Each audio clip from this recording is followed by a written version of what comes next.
tidak terlaksananya pembinaan tersebut. Masih banyak lain yang belum melakukan pembinaan tersebut, misalnya pembinaan disiplin dan sebagainya, termasuk orang seorang jauh rumah, tapi sebenarnya bukan alasan, karena memang kesibukan lain sehingga pada pas waktunya sampai ke sekolah. Ya sekali lagi mohon maaf dan mohon percaya penuh mohon bertahan. Kalau melihat sekolah yang banyak sekolah tidak kemana-mana, termasuk syarat tanggung jawabnya juga dan kita sini. Akhirnya gurunya meskipun persoalan datang mengajar dan jadi lain belum persoalan datangnya lalu benar juga salah berapa. Jadi alhamdulillah Allah artinya meskipun jauh dari rumah tetap hati satang di sini. Nah itu artinya tak mau biar sebesar.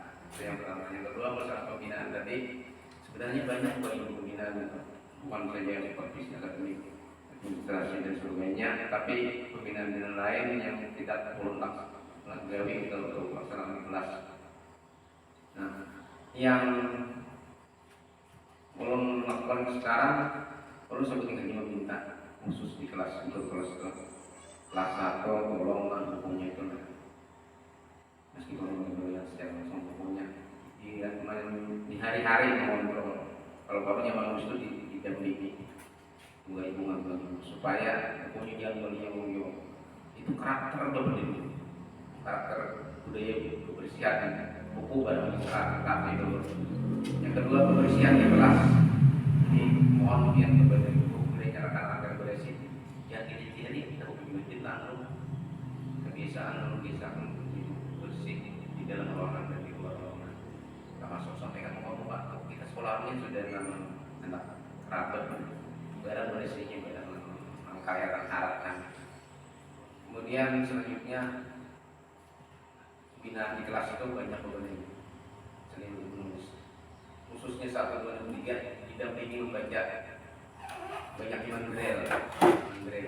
Jadi memperhatikan siswa, kemajuan siswa didampingi dalam belajar. Nah ini dan kesempatan ini untuk sampaikan hal tersebut karena kadang-kadang nggak sampai awal banyak kegiatan di luar yang seharusnya padahal topoksi untuk banyak barang itu tapi tidak terjadi. Kenapa? Karena itu tadi banyak kelemahan kebanyakan kegiatan di luar tugas sebagai topoksi sebagai kepala sekolah. Selanjutnya mengenai hal baru yang kita masuki hari ini suatu pelajaran bagi kita bertahan meskipun hanya memperkuatnya mahasiswa aja. Nah anak kita mau lanjut lagi seperti ini kayak belajarin mengaji balik perkonsil dan terpilih salah sudah bisa kita atau juga. Jadi anak-anak ini diberi kesempatan pembinaan melalui kesempatan seperti berbicara di depan orang banyak. Jadi biar salah jangan lakukan salah. Kalau melakukan salah jangan salah tuh biasa. Tapi itu kita perbaiki terus menerus. Akhirnya kita bisa berdiri mampu seperti orang lain. Nah ini harapan kami. Kemudian hubungan dengan anak bermupi yang termasuk guru penggerak, jangan mundur guru biaya. Nah kayak hal tertuju, amit berokok menarik kata jangan mundur. Artinya benar-benar berjuang demi dunia pendidikan dan demi permintaan orang di pusat dan agar biar seorang juga.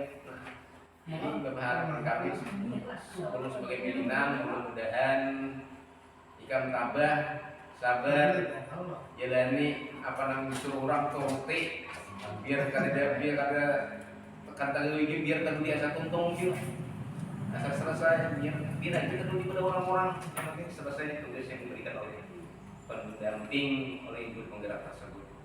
Nah ini mungkin yang bisa saya sampaikan.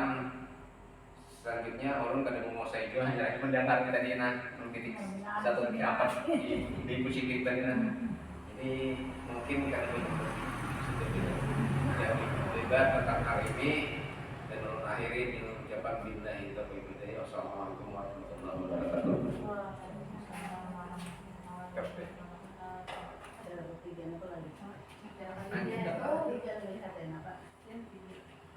Diseminasi budaya positif kepada ibu biar Ulun minta izin ulun berdiri, Pak. Bu, sambil dulu Bu ya.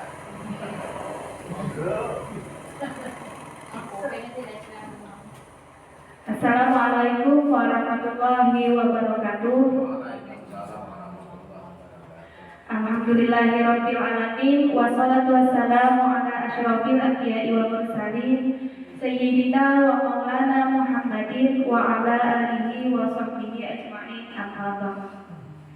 Yang saya hormati Bapak Kepala Sekolah SDN Pengebau Hilir Dalam, yang saya hormati Bapak-bapak, Ibu-ibu Dewan Guru SDN Pengebau Hilir Dalam beserta staf. Pertama-tama kita mengucapkan puji syukur kehadirat Allah Subhanahu wa taala karena berkat limpahan taufik serta hidayahnya juga kita dapat melaksanakan kegiatan pada hari ini, yaitu diseminasi atau pembahasan budaya positif. Sholawat serta salam tak lupa pula kita haturkan kehadiran junjungan kita Nabi besar Muhammad Sallallahu Alaihi Wasallam beserta kerabat, sahabat dan pengikut beliau hingga akhir zaman. Sebelumnya ulun mengucapkan banyak-banyak terima kasih atas kesediaan Bapak dan Ibu di sini untuk meluangkan waktunya berkumpul di sini, berhadir di sini, duduk sebentar di sini untuk saya melakukan pembahasan budaya positif pada modul 1.4.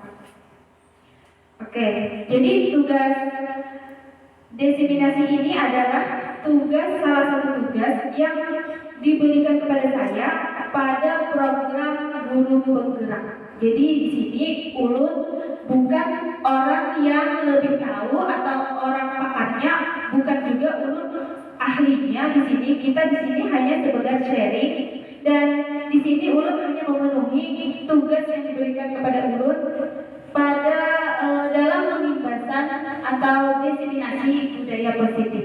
Nah, jadi di sini kita sama-sama sharing atau sama-sama bertukar pikiran tentang budaya positif itu sendiri. Oke, sebelum kita sharing, saya ingin mengadakan ice breaking dulu. Ice breaking. Iya, ice breaking supaya kita lebih supaya lebih dingin suasananya, atau supaya tadinya pikiran lagi gabut atau lagi galau, supaya jangan galau lagi, kita adakan ice breaking. Oke.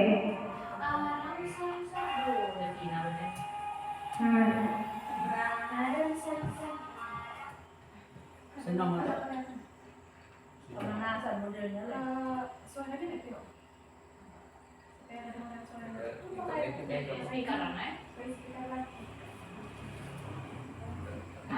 Dimohon Bapak dan Ibu berdiri dulu. Oke. Berdiri dulu. Bapak olahraga yang siap ketujuh bergerak, yang setiap hari bergerak. Ayo Pak, kita bergerak dulu. Iya, pemanasan dulu sebelum kita ke materi. Oke.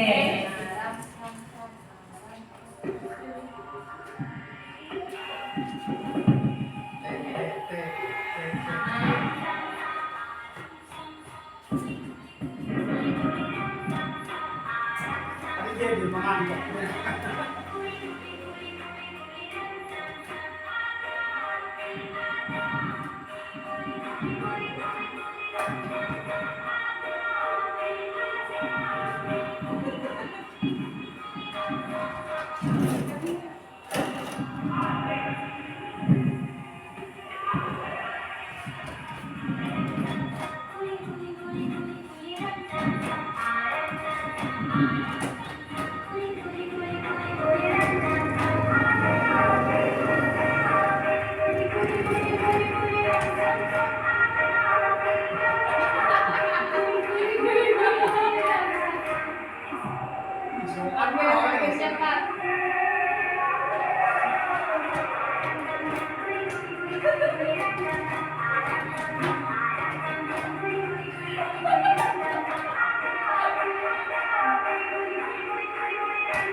Nah, Kalau juga ya. tabalong.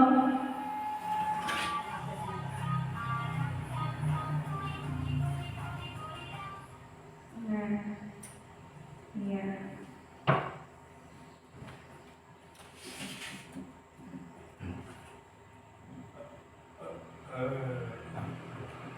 Oke, tadi kita sudah melakukan ice breaking.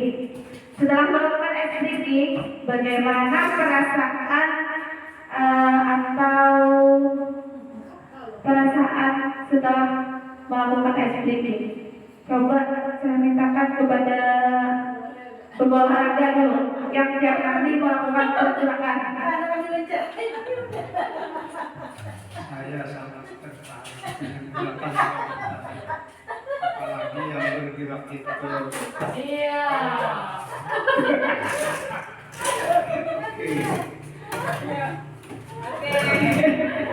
Atau bapak sangat tertarik lagi. Oke, siapa lagi yang ingin ya ingin bapak.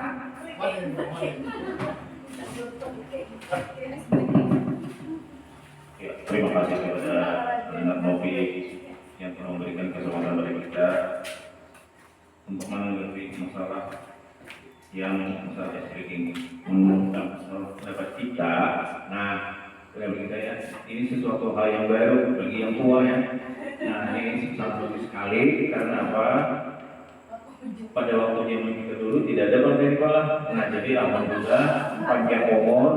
Hari ini kita berbuat ini kalau diterapkan kepada murid malah lebih bagus lagi sebagai apa namanya motivasi untuk supaya dia bergairah dalam belajar. Itu saja sampaikan. Dan untuk yang tua ini malah lebih bagus lagi ya. Terima kasih.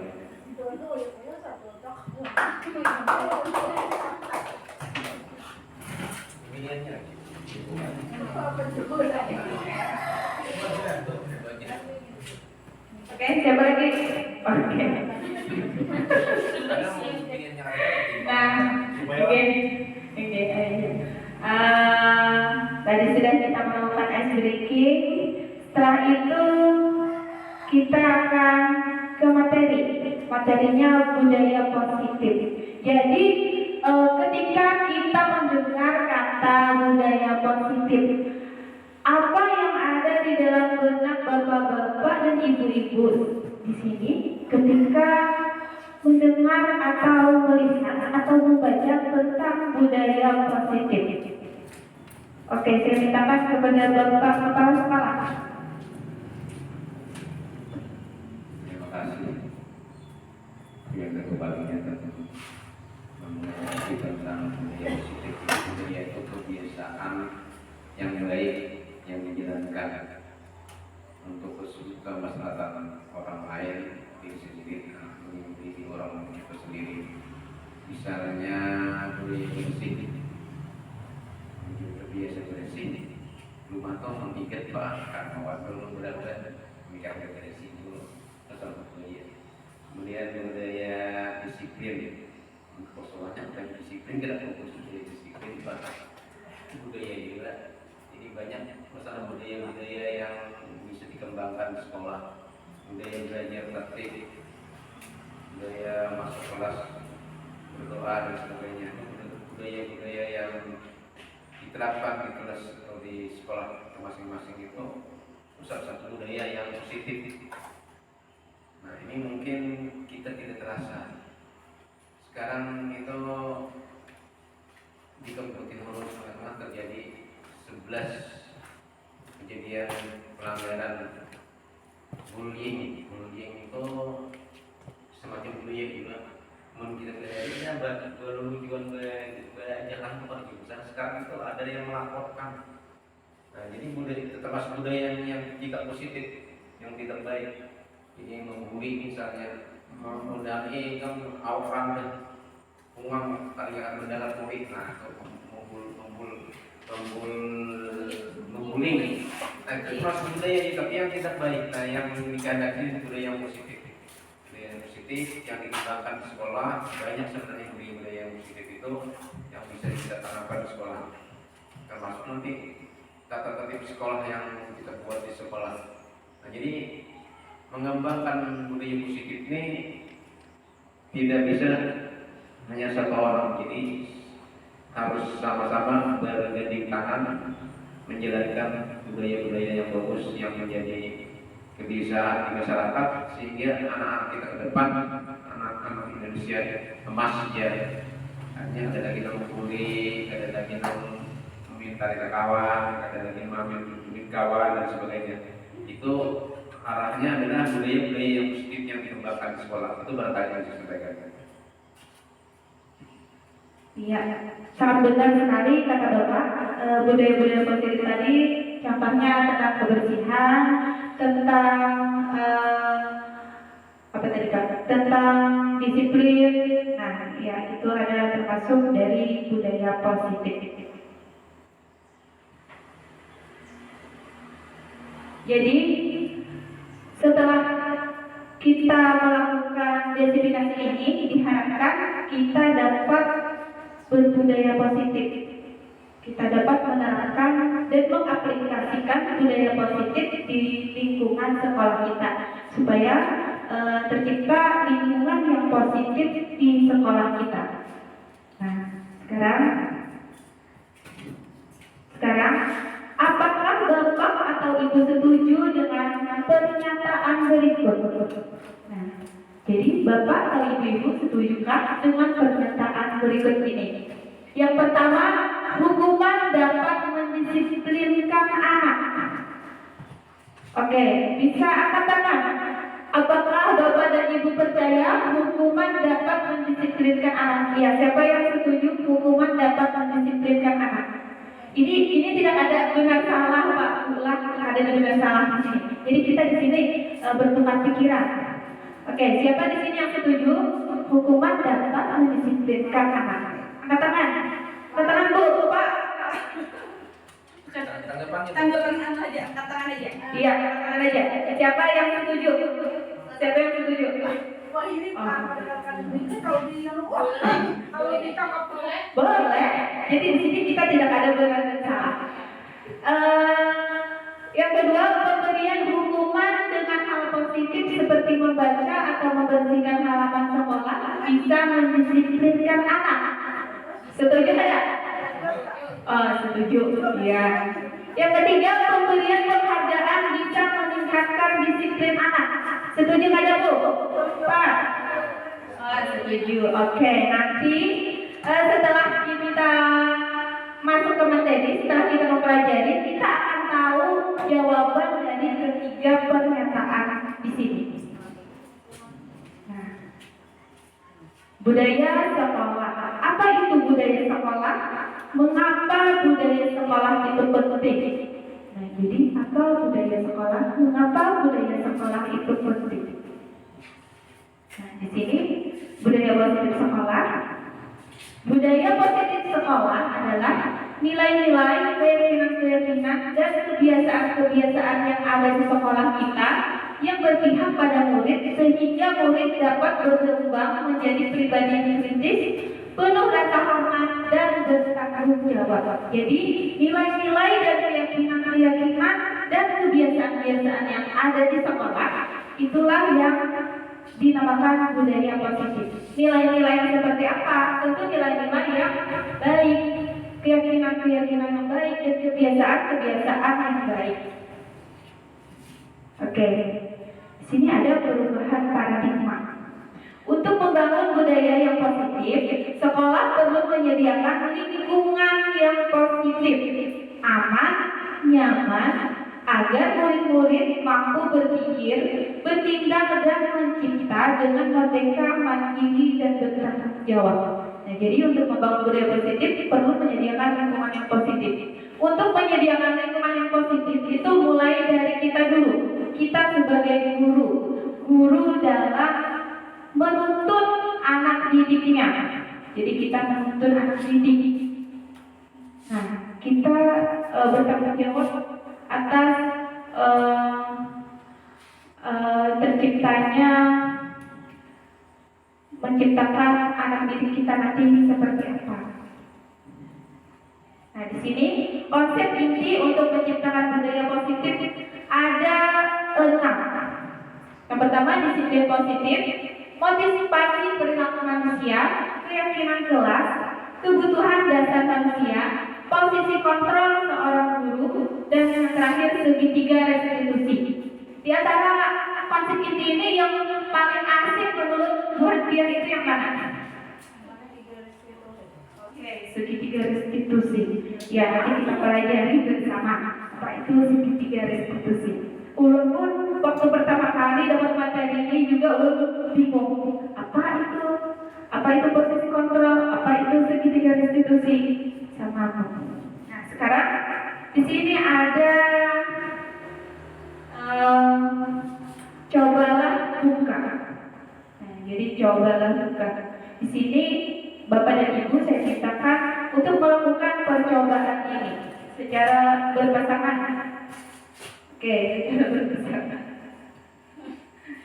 Ada yang Anda dan teman Anda akan melakukan kegiatan yaitu mengepalkan satu tangan Anda. Nah, jadi coba kalian berpasangan, Bapak dan Ibu berpasangan. Yang satu mengepal tangannya, yang satu membuka. Coba Anda bayangkan yang tadi yang mengepal tadi, orang yang mengepal tangan. Coba bayangkan bahwa Anda menyimpan sesuatu yang sangat berharga di dalam kepalan tangan Anda. Jadi coba Anda kepalan tangan. Di dalam kepalan ini bayangkan Anda menyimpan sesuatu. Nah, lalu tugas rekan Anda adalah mencoba dengan segala cara untuk membuka kepalan tangan Anda. Jadi teman Anda mencoba membuka kepala. Teman Anda boleh membujuk, menghardik, mengintimidasi, memarahi, menggoda, menggelitik, bahkan menawari Anda uang agar Anda bersedia membuka kepala tangan Anda. Nah, jadi coba kalian lakukan secara berpasangan.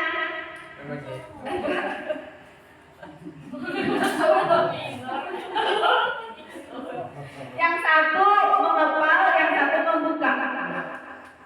Bukan. Yang satu mengepal. Misalnya Bapak Isra mengepal tangan, Isra membuka. Nah, misalnya lagi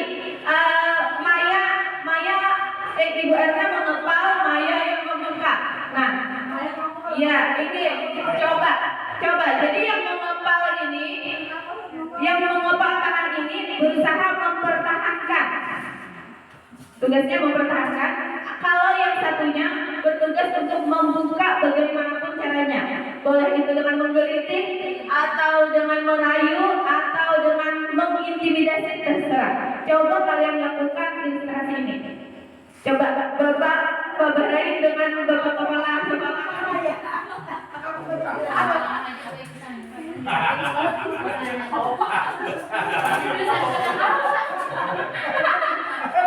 Apa begini tinggi semua jam Nah, oke, sudah. Apa yang terjadi? Apakah tangan yang Anda kepal tadi teman Anda bisa dengan mudah membukanya? Bagaimana? Tapi apa mudah tidak mudah? Berarti tidak mudah ya untuk membukanya. Berarti di sini yang mengontrol diri Anda untuk membuka tangan Anda itu siapa? Apakah diri Anda sendiri atau teman Anda? Yang mau membukanya itu siapa? Apakah dari diri Anda atau dari teman Anda? Oke, dari diri sendiri. Kalau kita tidak mau membuka tangan, tidak akan bisa tangan kita terbuka, meskipun orang lain dengan berusaha keras untuk membukanya. Nah, jadi kita sendiri yang memegang kontrol atas kepala tangan kita. Apakah kita mau membuka atau menutup kepala tangan kita? Itu tergantung pada diri kita masing-masing sesuai dengan kebutuhan dasar kita saat itu. Oke, ini ada perubahan paradigma teori kontrol atau ilusi kontrol. Ini ada beberapa ilusi. Ilusi yang pertama, guru mengontrol murid. Jadi guru mengontrol murid berarti itu adalah hanya sebuah ilusi.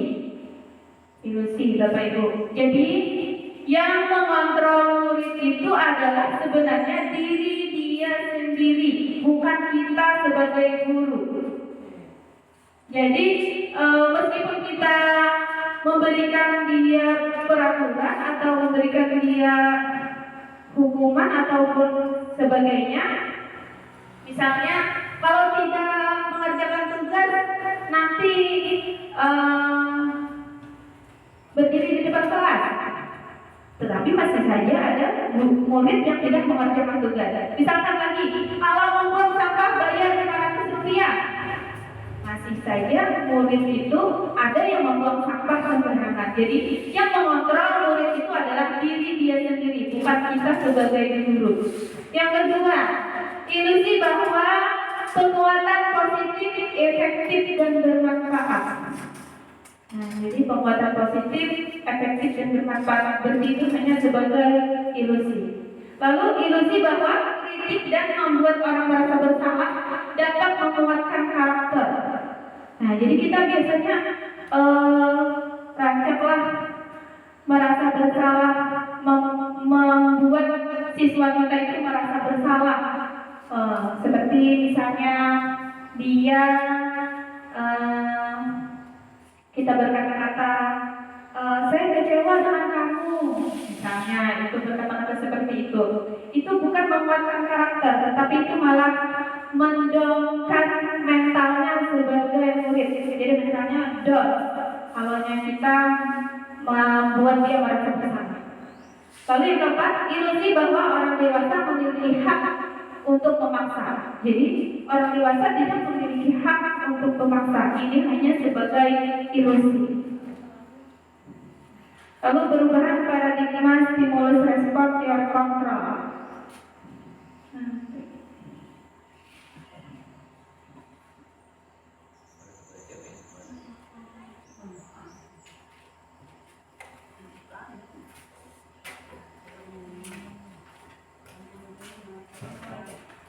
Makna disiplin. Nah, menurut Bu Hantian, disiplin itu apa? Menurut Bu Hantian, setelah mendengar kata disiplin itu apa? Siapa yang mau berbicara?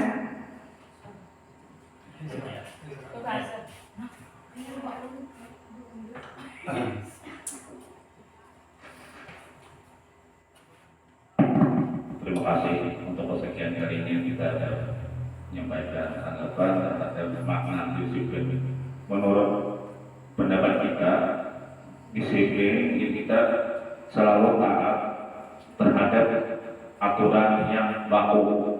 Artinya mau tidak mau kita harus turut kepada peraturan. Itulah makna daripada disiplin. Karena apa? Disiplin ini sifatnya untuk kita dan untuk orang lain yang sifatnya mengikat. Itu saja. Terima kasih. Ada lagi yang mau berpendapat tentang disiplin? Kata Bapak tadi, disiplin itu terkait dengan peraturan yang bersifat mengikat. Jadi kalau mendengar kata disiplin itu biasanya kita berhubungan dengan peraturan. Oke. Nah, di sini ada beberapa arti kata dari disiplin. Dia ini menyatakan bahwa arti dari kata disiplin berasal dari bahasa Latin disiplin yang artinya belajar.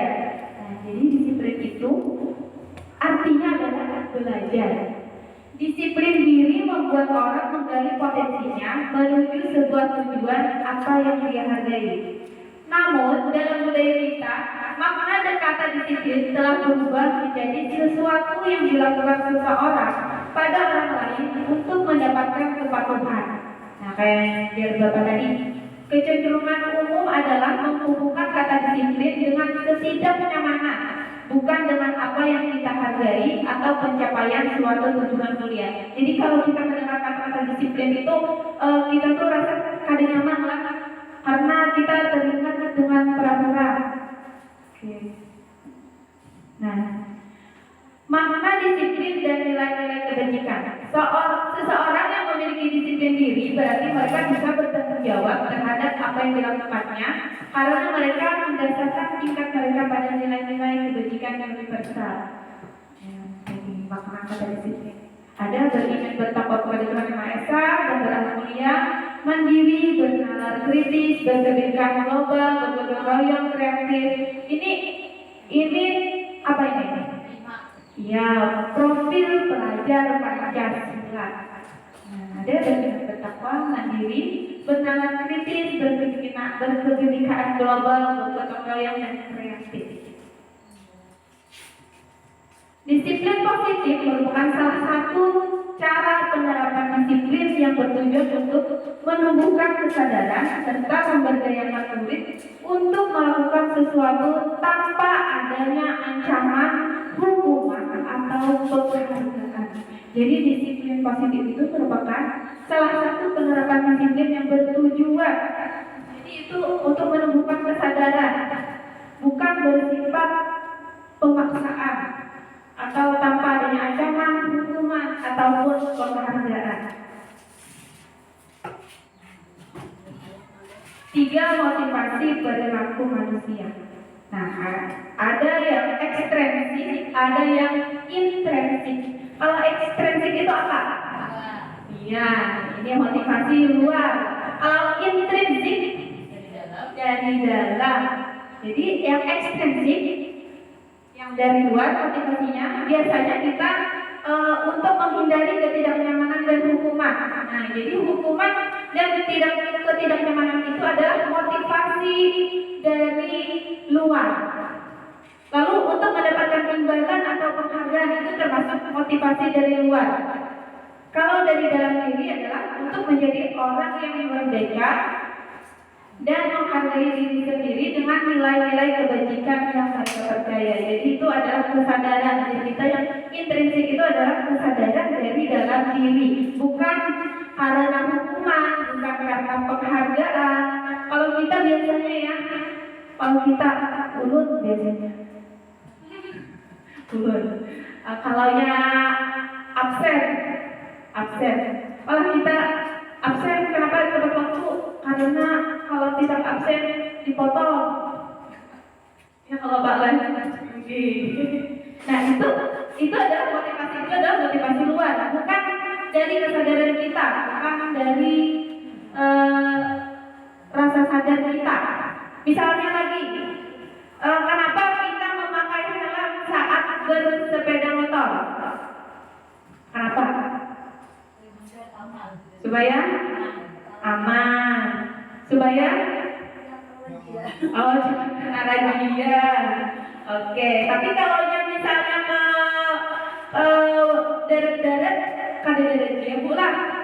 Oke, berarti kita sadar bahwa helm itu membuat kita aman kalau kita kecelakaan. Nah, itu adalah intrinsik, motivasi intrinsik dari dalam, artinya sadar kita. Ini ada hukuman, konsekuensi, restitusi. Ini hukuman yang warna coklat hukuman. Kalau hukuman bersifat satu arah dari pihak guru yang memberikan tanpa melalui suatu kesepakatan, hukuman yang diberikan bisa berupa fisik, psikis, dan diberikan secara mendadak. Kalau konsekuensi sudah disepakati, murid tidak nyaman untuk jangka waktu pendek berdasarkan suatu data yang umumnya dapat diukur. Kalau restitusi bukan untuk menebus kesalahan, namun untuk belajar dari kesalahan, memperbaiki hubungan, tawaran, dan paksaan, menuntun untuk melihat ke dalam diri, mengembalikan murid yang berbuat salah pada kelompoknya. Nah, ini adalah hukuman, konsekuensi, dan restitusi. Nah, tadi restitusi bukan untuk menebus kesalahan, memperbaiki hubungan. Oke, ini tadi ada restitusi. Kalau ini, menurut Dunia, yang pertama, membersihkan coretan yang dibuatnya di meja tulis. Apakah itu hukuman, konsekuensi, atau konsekuensi? Membersihkan coretan yang dibuatnya di meja tulis. Menurut bagian, apa itu hukumankah atau konsekuensi? Apa Bu? Hukuman. Inilah pada yang salah maksudnya. Apa? Oke, itu konsekuensi biar data salah. Yang kedua, mencatat 100 kali di dalam buku kalimat saya tidak akan terlambat lagi karena terlambat ke sekolah. Apakah itu hukuman atau konsekuensi? Hukuman. Oke. Lagi, murid diminta untuk push up 15 kali, tidak menggunakan masker ke sekolah. Apa Suruh pusat dia. hukuman kah, konsekuensi kah? Hukuman. Oke, membersihkan tumpahan air di meja tulis karena tersenggol. Apa itu? Konsekuensi. Terlambat hadir di pembelajaran daring 15 menit, diminta untuk tinggal 15 menit sesudah kelas selesai. Apa itu? Apa? Konsekuensi. Lari mengelilingi lapangan basket 2 kali karena terlambat hadir di sekolah. Apa? Yang itu hukum. Yang terakhir, lari mengelilingi lapangan basket 2 kali karena terlambat 10 menit untuk pelajaran PJOPA. Mereka berolahraga. Apakah itu konsekuensi atau apa Pak? Iya, konsekuensi karena itu masih berhubungan dengan pelajaran PJOPA karena lari mengelilingi lapangan. Nah, tadi ini jawabannya. Yang pertama tadi konsekuensi, yang kedua hukuman, yang ketiga hukuman. Nah, yang terakhir tadi konsekuensi. Dihukum oleh penghargaan. Nah, jadi ini adalah hal baru bagi Lulus. Hal baru yang mengetahui bahwa penghargaan itu bersifat menghukum. Nah, penghargaan tidak efektif. Penghargaan merusak hubungan. Kenapa penghargaan bisa merusak hubungan? Ada yang iri, iya benar. Ada yang iri. Misalnya kita mengadakan ini kalaunya benar ibu beri ini. Biasanya yang benar itu orangnya itu saja, kan itu yang pintar. Biasanya, jadi yang lainnya bisa iri. Oke. Penghargaan menurunkan kualitas. Maksudnya apa? Penghargaan menurunkan kualitas. Jadinya kalau yang tidak ada penghargaan dia tidak menggawi. Penghargaan mematikan kreativitas. Penghargaan tadi menghukum. Jadi ini adalah hal baru juga bagi Ulun. Lalu keyakinan kelas.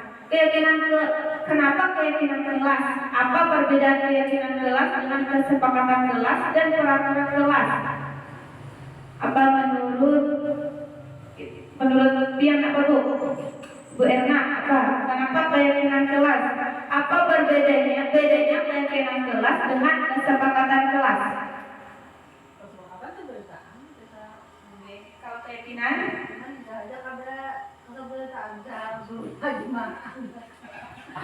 kalau biar kamu beberapa sekolah, apa bedanya keyakinan kelas dengan kesepakatan kelas? Keyakinan.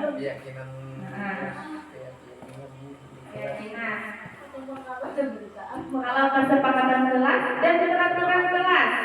Peraturan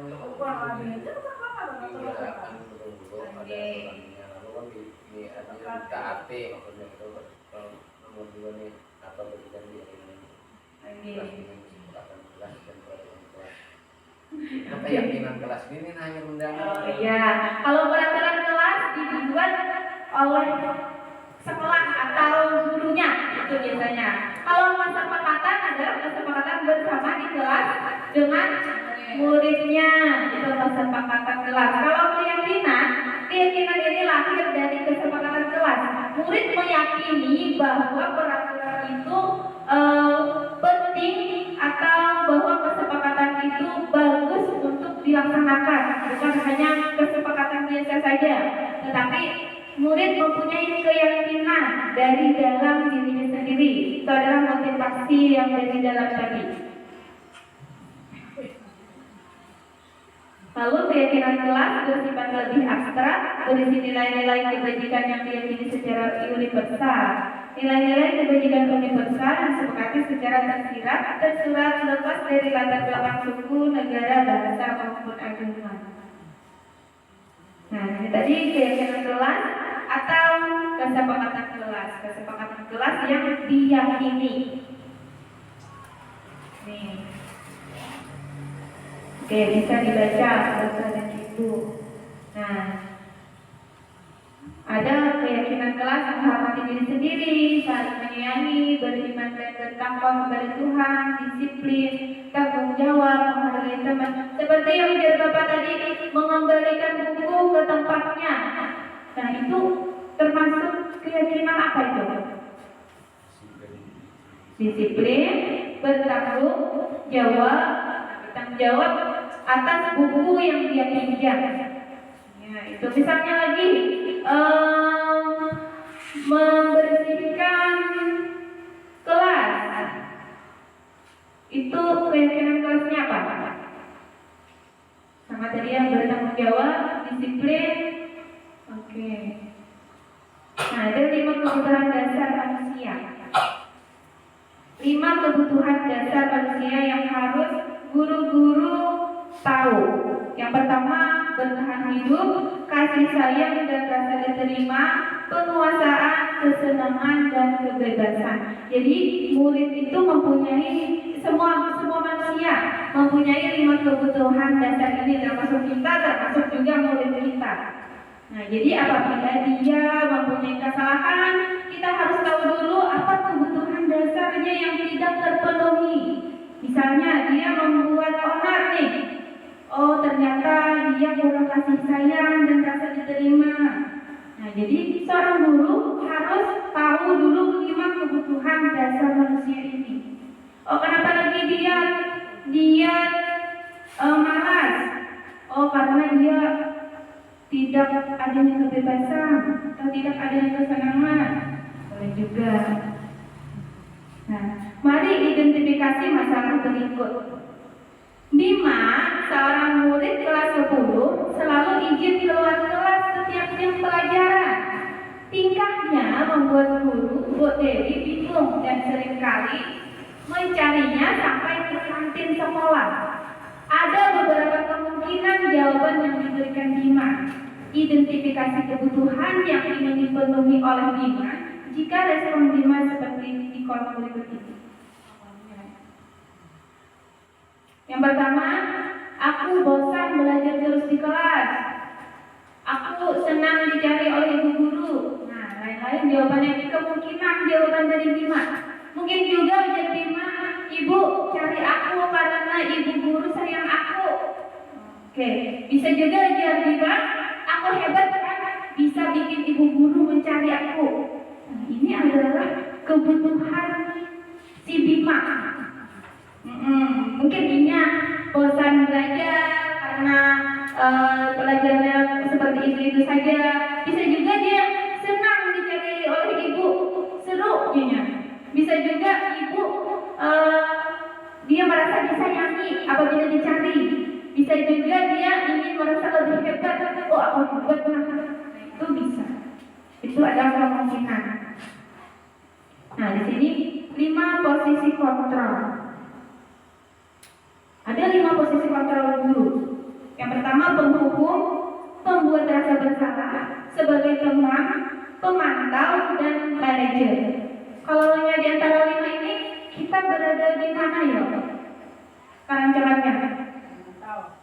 Ibu pemantau, Ibu Mayang,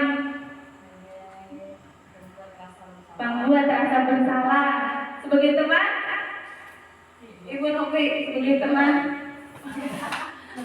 Kalau yang dulu kerancakannya yang dahulu itu sebagai penghukum. Nah, sebagai penghukum.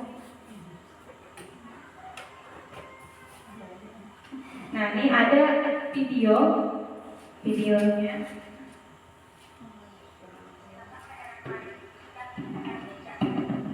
Atau kamu sudah mengerjakan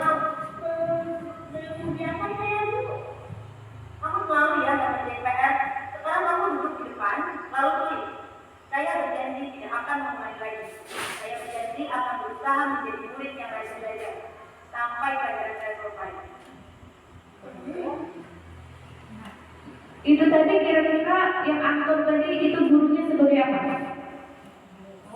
Penghukum. Lalu yang kedua ini ada bapak guru. Hari ini ada tugas, ada yang belum mengerjakan. Anton, kamu sudah mengerjakan? Belum, Pak. Kamu nggak kerjain tugas. Kamu mau jadi apa? Kamu lihat sekolah di sini. Coba bayangkan orang tua betapa kecewanya kamu itu sudah kelas 5. Harusnya bertanggung jawab. Nah, itu ada sebagai apa itu gurunya? Iya, membuat rasa bersalah. Kalau ini ada ibu guru cantik ini.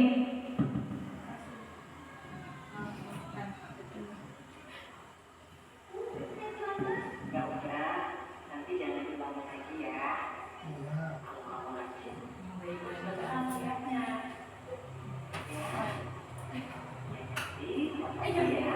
Ya. Terus dulu dong. Kita kan teman. Wah, jadi penakut lagi. Apa ya? Jadi kalau kamu terlambat lagi tidak apa-apa ya, karena tadi dia sebagai teman. Ini ada bapak olahraga.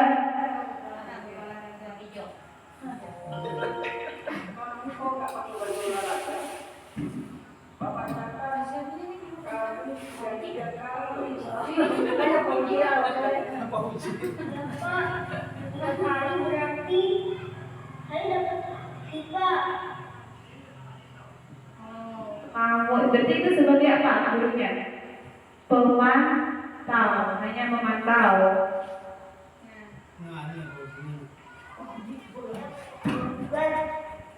Maaf ya Bu, saya terlambat tugas.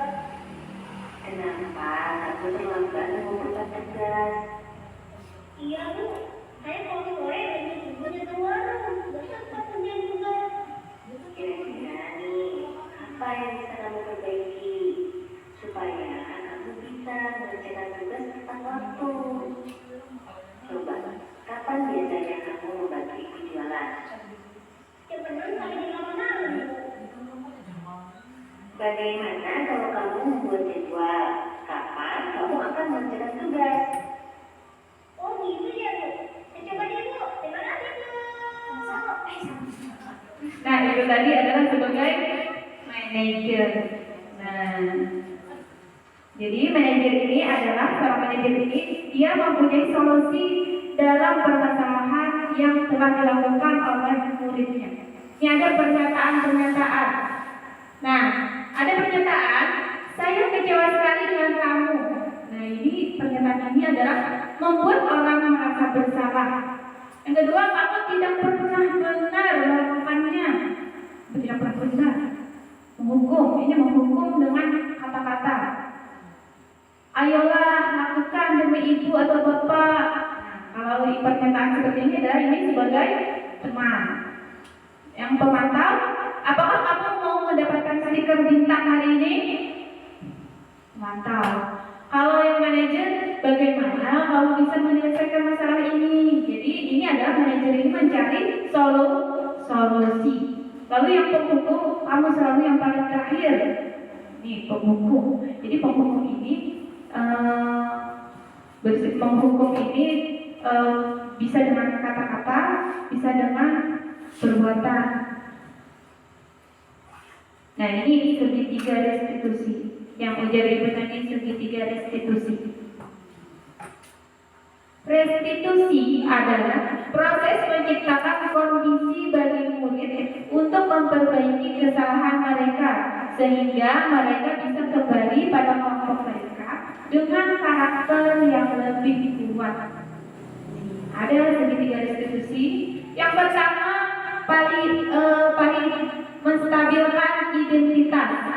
Yang kedua validasi tindakan yang salah. Yang ketiga menanyakan keyakinan. Jadi kita menstabilkan identitas dulu, lalu validasi tindakan yang salah, lalu menanyakan keyakinan. Nah, ada tahapan segitiga restitusi tadi. Yang pertama, menstabilkan identitas.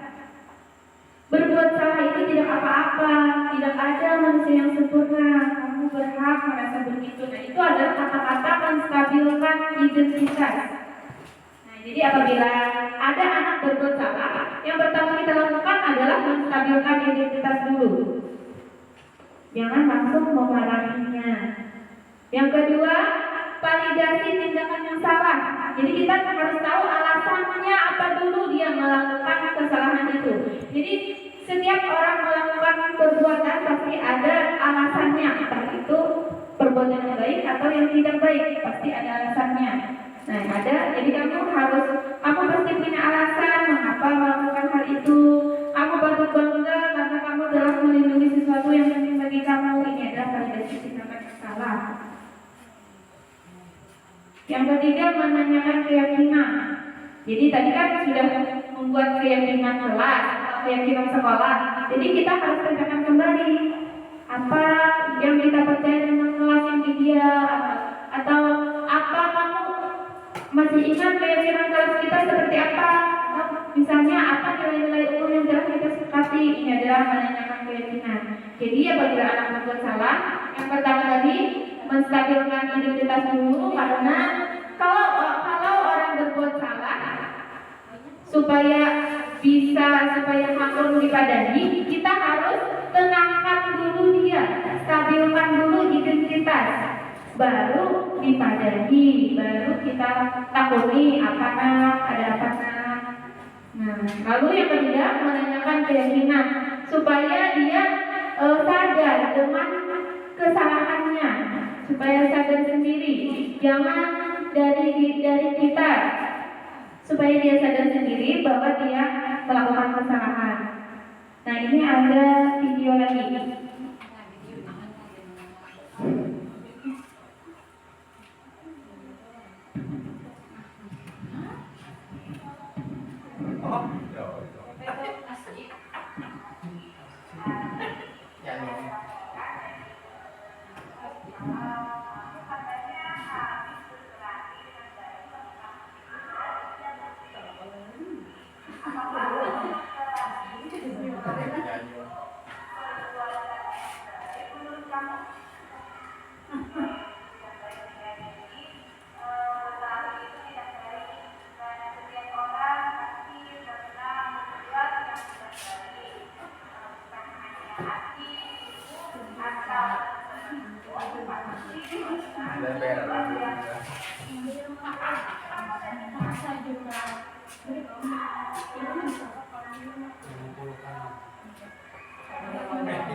Jadi dengan cara kita berkomunikasi dengan baik, kalau dia berbuat salah dia akan sadar sendiri, jadi tidak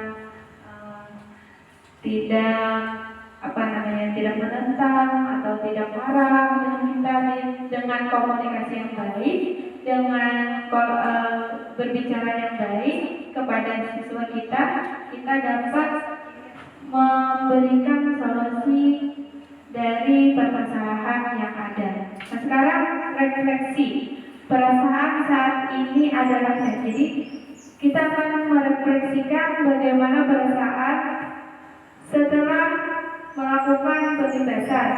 Jadi setelah melakukan penyelesaian ini saya jadi paham bahwa target saya selanjutnya adalah saya minta kepada Bapak atau Ibu memberikan refleksi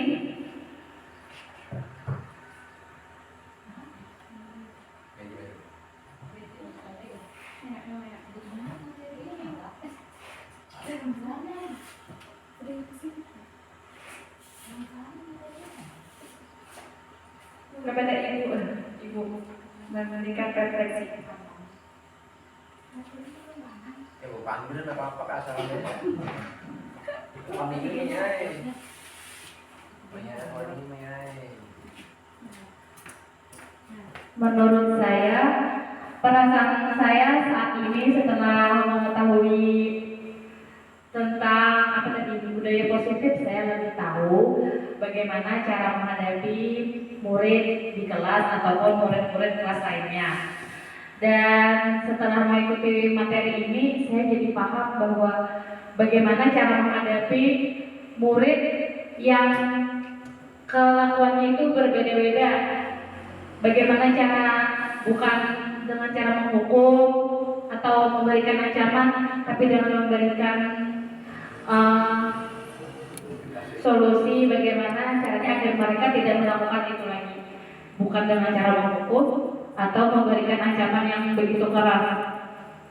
Target saya selanjutnya di sini saya akan mempersiapkan dengan baik bagaimana cara mengatasi apabila seorang siswa itu mengalami masalah dalam pembelajaran ataupun dalam pertemanan di sekolah. Terima kasih.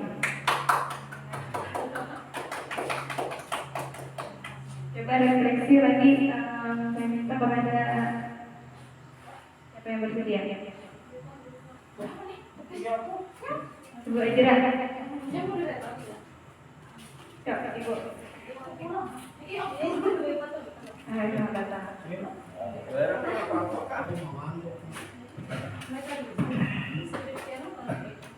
Satu, terima kasih.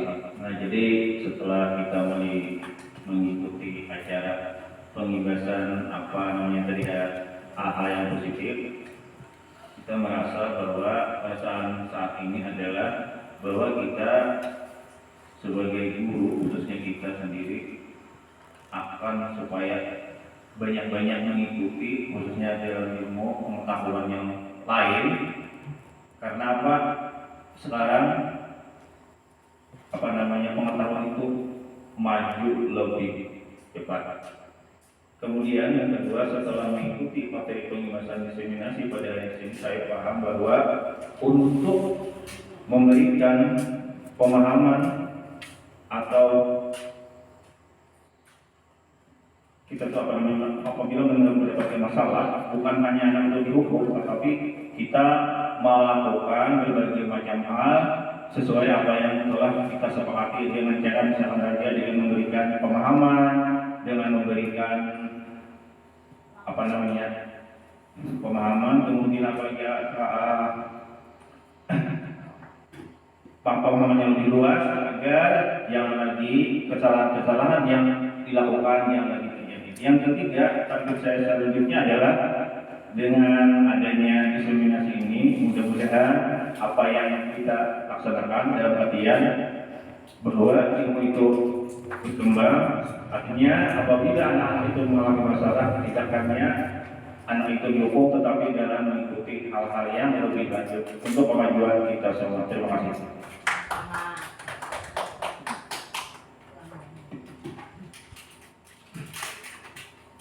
Dibikin dua jutaan. Kamu muda. Aku jadi orang kanyang.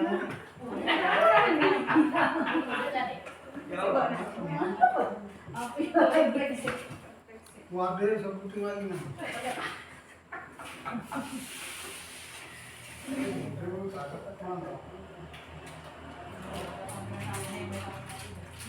Assalamualaikum warahmatullahi wabarakatuh. Menurut saya dengan kita mendengarkan semua yang ada di materi tadi yang dibawakan oleh Ibu Mukri, kita merasa ada bertambahlah pengetahuan bahwa dengan cara begini, dengan anak murid dengan cara begini ada pemantauan, ada tadi hukuman, ada manajer, teman. Ayat semoga yang bagus yang kita laksanakan kepada murid, kepada siswa supaya yang lebih baiklah yang kita ikuti dari materi ini banyak sebagai teman seperti ini atau manajer begini yang bagus, yang ini atau hukuman yang bagus sepertinya yang menurut kemudian yang akan datang kita dengan anak murid kalau kita berjalan dengan siswa yang bagus yang diikuti yang dilaksanakan kepada murid kita semua. Terima kasih. Assalamualaikum warahmatullahi wabarakatuh.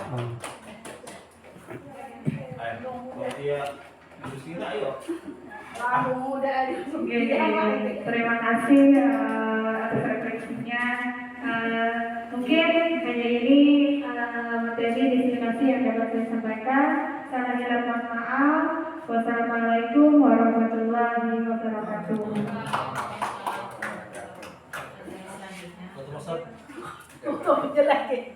Acara selanjutnya penutup. Marilah kita tutup acara yang mengucap alhamdulillah. Assalamualaikum warahmatullahi wabarakatuh. Bila pulang. Ya ini sebenarnya pendidikan luar biasa bagi generasi muda yang yang ke depan.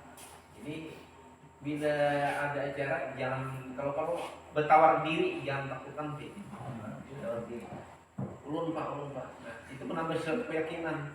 Kalau drop kadewani sekali drop dijajak pulang. Ini harus ada keyakinan bahwa kita mampu sebagai guru yang ke depan lebih maju, lebih baik lagi. Masalah refleksi tadi, kita sebenarnya terkagum-kagum karena mulai zaman dahulu kita jujur aja. Berdiri sampai sekarang belum pernah ditemukan yang seperti ini. Jujur saja. KKG. Nah, jadi murid yang dahulunya kita termasuk guru garang dan lulus dari sekolah di Marabahan dan salah jamur di Parusainan di jamur. Nah, sebenarnya efeknya memang dapat, tapi efek yang tidak baiknya kadang-kadang tuh bapak kajembari aja. Nah, jadi kenangan di hatinya yang tidak, yang jadi sebuah nilai yang tidak bagus bagi penilaian penghitungan kita semua. Nah, jadi ke depan mudah-mudahan dengan cara yang seperti ini guru-guru kita lebih kreatif tentang bagaimana mengatasi siswa-siswa kita yang bermasalah dengan cara santun dan lebih arif dan bijaksana, supaya anak-anak kita jangan tertimbun hatinya terluka hatinya, artinya sebagai jiwanya sebagai seorang pendendam. Nah, jadi kedepannya mudah-mudahan kita acara seperti ini kita rancaki. Ada Bapak tunggu sebulan sekali, itu dua bulan sekali kita berganti moderatornya supaya lebih mampu jadi guru yang diharapkan oleh pemerintah, yang sudah harapan Coba enak, untuk nama lebih banyak direncaki. Hampir karena apa? Mbak? Karena apa? Kalau maaf ya, kalau untuk nama untuk muda penting karena apa? Kan yang tua ini akan lama-lama akan hilangan. Nah, siapa lagi? Nah ya, nah itu dia usulkan. Nah, itu barangkali sekedar refleksi bagi kita.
Lagi.